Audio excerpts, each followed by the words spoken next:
ओम श्री परमात्मने नमः। जय श्री कृष्ण मित्रों। आज हम अपनी इस यात्रा के 136 दिन पूर्ण कर लेंगे और मैं आपके सम्मुख अध्याय 3 के 15वें श्लोक को लेकर प्रस्तुत हूँ। पिछले श्लोक में बताए गए सृष्टि चक्र की अंतिम कड़ी को जोड़ता है यह श्लोक। यहाँ कृष्ण कर्म की उत्पत्ति बताते हैं और यह सिद्ध करते हैं कि निस्वार्थ कर्म या यज्ञ साक्षात परमात्मा से जुड़ा हुआ है। प्रसंग यह है, कृष्ण समझा रहे हैं कि कर्म कोई साधारण सांसारिक क्रिया नहीं है, बल्कि इसका सीधा संबंध अविनाशी परमात्मा से है। तो श्लोक की तरफ बढ़ते हैं। कर्म ब्रह्मोद्भवं विद्धि ब्रह्माक्षर समुद्भवम् तस्मात् सर्वगतं ब्रह्म नित्यं यज्ञे प्रतिष्ठितम्। एक बार और सुनिए। कर्म ब्रह्मोद्भवं विद्धि ब्रह्माक्षर समुद्भवम् तस्मात् सर्वगतं ब्रह्म नित्यं यज्ञे प्रतिष्ठितम्। अब चरणबद्ध तरीके से इसका उच्चारण समझेंगे। पहले चरण में 3 शब्द हैं, कर्म, ब्रह्मोद्भवम और विद्धि। आघात लेने से क्या होगा कि कर्म कर्मभ हो जाएगा एकदम, और ब्रह्मोद्भवम में अनुस्वार वम आ जाएगा, और विद्धि में भी विद्धि आ जाएगा। ब का आघात लेना पड़ेगा। ये आगे वाला दूसरे चरण का जो शब्द है वो ब्रह्माक्षर समुद्भवम है। तो पहले चरण को इस तरह से उच्चारित करेंगे, कर्म ब्रह्मोद्भवम विद्धि।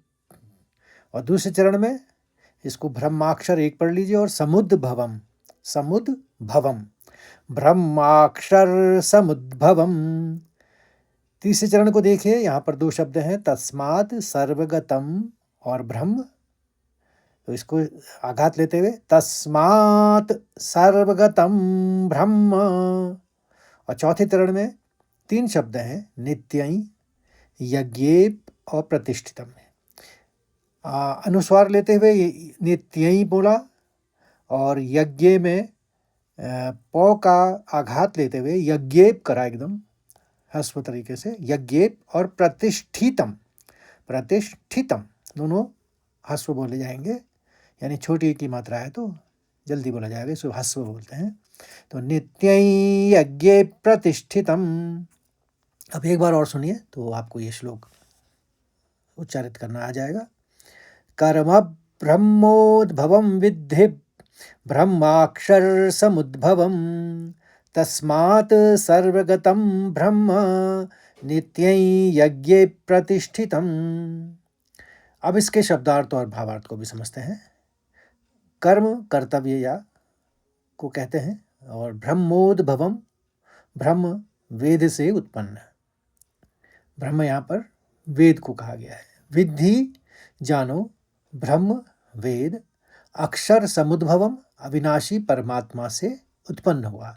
तस्मात् इसलिए, सर्वगतम सर्वव्यापी, यानी सब जगह व्याप्त है।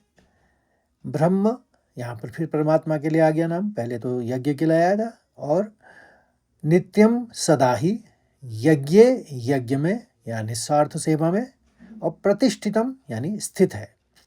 तो हिंदी में सरल अर्थ ये हुआ कि कृष्ण अर्जुन से कह रहे हैं कि तू कर्म को ब्रह्म या वेद से उत्पन्न हुआ जान, और ब्रह्म को अविनाशी परमात्मा से उत्पन्न हुआ जान।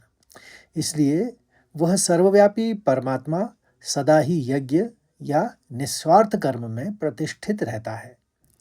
तो भावार्थ यह है कि ये श्लोक कर्म की दिव्यता को दिखाता है। पहले बताता है कि परमात्मा ही स्रोत है। कृष्ण कर्म की एक श्रृंखला या चेन बताते हैं, जो है परमात्मा, वेद या ज्ञान और कर्म। इसका अर्थ है कि हमारे कर्तव्य कोई बोझ नहीं है, बल्कि वे परमात्मा द्वारा बनाए गए सृष्टि के नियम हैं। ईश्वर कहाँ मिलता है? इस श्लोक की सबसे बड़ी बात यह है, नित्यम यज्ञे प्रतिष्ठितम। कृष्ण कहते हैं कि यदि तुम सर्वव्यापी ईश्वर को ढूंढना चाहते हो तो वह तुम्हें यज्ञ जो कि निस्वार्थ सेवा और कर्तव्य है, उसमें मिलेगा। जब आप निस्वार्थ सेवा भाव से अपना काम करते हैं, तो वह काम खुद भगवान की पूजा बन जाता है। निष्कर्ष यह है कि कर्म करना केवल पेट भरने का साधन नहीं है, बल्कि वह उस परमात्मा से जुड़ने का रास्ता है, जिसने इस सृष्टि चक्र को शुरू किया है। तो आशा करता हूँ आपको यह श्लोक अच्छी तरह से समझ में आ गया होगा, और अच्छा लगे तो लाइक करिए, शेयर करिए और अन्य साथियों को भी इस मार्ग से जोड़िए। कल फिर मिलते हैं नए श्लोक के साथ, यानी 16वें श्लोक के साथ। तब तक के लिए जय श्री कृष्ण, राधे राधे।